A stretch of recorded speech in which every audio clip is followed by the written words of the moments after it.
I think one of the biggest reasons why the Koch brothers have been so successful is because of the complete disintegration of labor in the United States, at least in terms of a labor movement. And I would think that a 21st century Bill of Rights is the ticket to changing that. So if you guys want to, run through real quick what this 21st century Bill of Rights is exactly, what it offers, and what candidates obviously could be running on. What is in that 21st century Bill of Rights? Okay, if you don't mind, Alan, I'll read them because they're not, we've kept them crisp, I think. First of all, the right to a useful job that pays a living wage and to a voice in the workplace through a union and collective bargaining. FDR's Economic Bill of Rights did not include that, but that's because we had already signed into law the National Labor Relations Act in 1935, and the assumption was that the federal government would always stand behind workers' efforts to organize. The second, the right to comprehensive quality health care. By the way, 85% of Americans in 1944 wanted comprehensive quality health care. Number three, the right to a complete cost-free public education and access to broadband internet. Four, the right to decent, safe, affordable housing. Number five, the right to a clean environment and a secure planet. Six, the right to a meaningful endowment of resources at birth and a secure retirement. And if I could just sidebar that and tell you, that in many ways is inspired by Thomas Paine's original vision of the Social Security plan that he laid out in the late 1790s, where he said young people should be afforded a stake, a grant to enable them to make something of their lives and to combat the possibility of poverty. Number seven, the right to sound banking and financial services. And finally, eight, the right to recreation and participation in public life. And I just want to say that FDR included the right to recreation in his call for an economic Bill of Rights back in 1944. What is that? What's the right to recreation? Because I thought, to me, I'm hearing recreation and I'm going to add, weed, like right to recreational weed. Like, that's what I would like when I hear recreation. So that's honestly what I thought of too. Recreation at all. Right. Well, okay. Two things I want to say, then I'll hand it over to Alan. The first one is that the commission that he had appointed in the 30s that was helping him develop this idea, they actually, I believe they said the right to adventure, which we talked about possibly including and wondered if people would sort of laugh if they saw the right to adventure. But maybe we used a word that's become too archaic. Recreation now only pertains to recreation weed. Well, that's what I hear, but I'm biased. But to me, that's the same kind of concept what you were saying before about what freedom only exists if you're free to make choices. And you only get that if you have a security net in which to live so that you can have choices. And so that is huge to me. And I always thought, pursuit of happiness, choices. So recreation is good. I mean, are you talking leisure? Yeah, I have little doubt that FDR had in mind leisure. And I have little doubt as well when he thought of his cousin, Teddy Roosevelt, that was the purpose of national parks, that people should be able to get away and have adventure in those kinds of settings. Well, I see it also as paid vacation. Vacation. Yeah. We don't have paid vacation guaranteed in this country, which is insane. Yeah. Every other country that's, again, the two things about this is one, to make clear to people that this is a template supported by progressive Democrats, and that we want to see progressive Democrats run on this in 2022 and in 2024 and in 2026 till they get it, that this is their winning hand politically. Okay. Secondly, that this is not a utopian fantasy. This exists pretty much in every other prosperous technological society in the world. So that's the East Asian countries, South Korea, Japan, Taiwan. It's the other British colonial holdings around the world, like Australia, New Zealand, and Western Europe. Okay.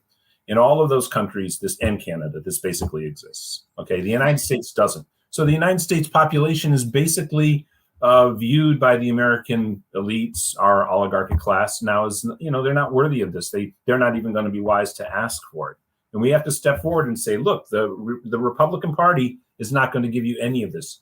Trump basically campaigned saying he was going to be different. And what did he give you? He gave you more tax breaks for the rich, right? He turned on the fossil fuel spigot like never before, and he had some trade deals. So minor adjustment on trade he did provide. Okay, we know what the middle grouping is going to provide because they've been in power for the last 30 or 40 years. They stripped apart the central tenets that were building a middle-class society in the United States of America and gave us basically debt penury for the masses and all the money going upward into the coffers of the investor class. So, that's the society we live in currently, and we want to shift it back. And there's a template to shift it back, which was provided by FDR, who, by the way, provided the template for all those other countries that have these things. Right. He basically created it, they adopted it. And in fact, veterans of the Roosevelt administration and the Truman administration, and then the Truman administration, they basically wrote a lot of the constitutions in Western Europe that generated this prosperity for the Western Europeans. And pretty much probably the Japanese too, though they have quite a sort of distinctive model compared to the Western Europeans, but the result is the same largely. You have universal health care. You have very little poverty. You have very high social indices in all these countries and very low. If you take out aggregate wealth as an index for the United States of America, we're at the bottom of all the other social welfare indices when it comes to mass incarceration, drug addiction, family structure, mental health, diet, maternal and infant mortality rate, and life expectancy. We're the worst. Yeah, all of those things. And you have to excuse me, I got to get a plug to keep this running. You guys, no. I am going to tell you one thing, though, to go back to labor references, and I'm a labor unionist. I wouldn't want to fail to do that. Think about that original call of the labor movement in the late 19th century. 8 hours of work, 8 hours of rest, and 8 hours for what we will. And it's the what we will. And if you want to include recreational weed in there, you go right ahead. I think we can absolutely include civil liberties. And I also think that it's incumbent upon us to also recognize how important it is to not also neglect foreign policy and how much the way that things are happening right now is a reflection of the vulnerabilities. Putin in many ways waited for the perfect opportunity to expose what a flawed system we have here in the US. And how even if you can sanction the hell out of Russia, we do not have the infrastructure in place. We do not have the economy in place to withstand literally chopping out the legs of one of the three global superpowers. And on top of that, we are also a very vulnerable nation regarding our wherewithal to what is really going on. We look at these things and think we could just flip a switch and that'll fix the problem. No, we've become a very entitled nation in the sense that, we've always been an entitled nation. Yeah. But we're also not, we don't have a collective mindset, as you like to say. So this idea of my personal comfort is infinitely more important than the comfort of everybody, making sure that we can all survive. And we're seeing that now. And this 21st century Bill of Rights is as much of an important component to our daily lives that we need more than ever. And right now, when things are really the worst, that's when you really need to have the voices that are going to be the loudest about this, because we could easily have Trump again. We could easily have DeSantis. And they're, again, it's kind of like the movie Don't Look Up. Well, I guess if all goes to hell, I'll just hitch a ride on the rocket ship. And that's what Rick Scott is already planning his escape pod. Like he doesn't deny climate. He just wants us, his disciples, to deny climate.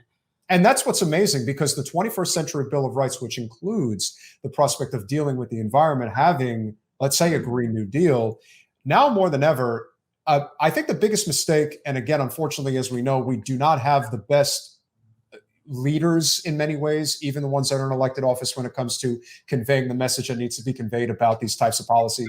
Mm-hmm. If you want to convince people that we have to move to a clean energy economy, you have to show them that the economy is what it leads with. The environment is basically the benefit that comes with it. Yes, the environment is in dire straits, but people will frack themselves to death, as the saying goes. They will. And so the only way we're going to stop it is if we show them that, economically speaking, it makes complete sense to have, let's say, solar fields, to have wind farms, Alan, as they have off of Interstate 10 between LA and Palm Springs. So when you have those types of things that can really change the game, you just have to show people how it benefits them economically. If they can see that, if they can see right now that one of the biggest problems that we're facing, if you have, let's say, $5 a gallon gas, $7 a gallon gas, if it costs you $40 to go 200 miles in an internal combustion engine car, and if you did it with a car that has a battery and you go 200 miles, it costs you $9. Right. As far as I'm concerned, that's the message that needs to be repeated over and over and over again. Because whether it's economic, environment, and foreign policy, all of it is interconnected now. And I think now more than ever, people are going to see it, because this conflict in Ukraine, this is not ending anytime soon, despite what people may think. Thanks for watching.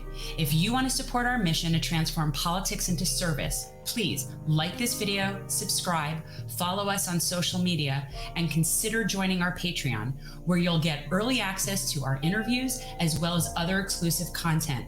Links are in the description. Peace out.